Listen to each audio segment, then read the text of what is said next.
वर्ध्यातील वायगाव निपाणी ते बोरगाव आलोडा या मार्गावर असलेल्या पुलाची दुरावस्था झालेली आहे।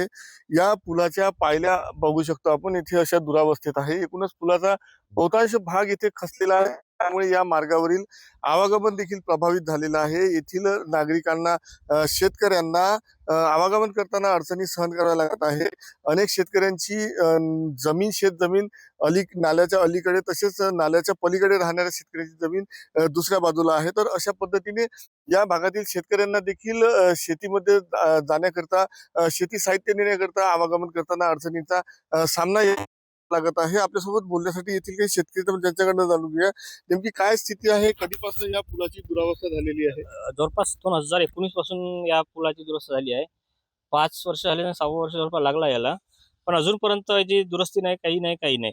सतत पारपुढं चालू आहे, जिल्हा परिषद, कलेक्टर, लोकप्रतिनिधी, पण काही कोणाचं लक्ष नाही।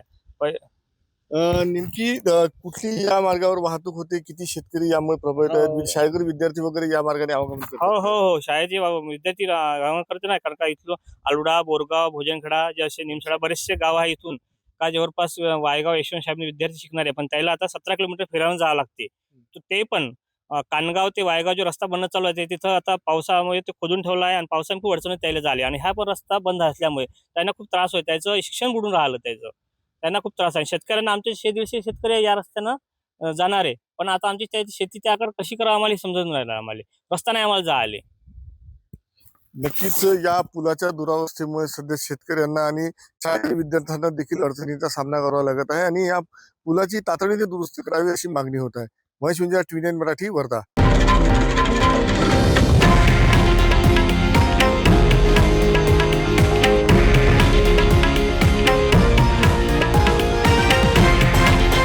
हे आहे देशातील नंबर 1 न्यूज नेटवर्क आणि आपण पाहत आहात TV9 मराठी, एकमेव।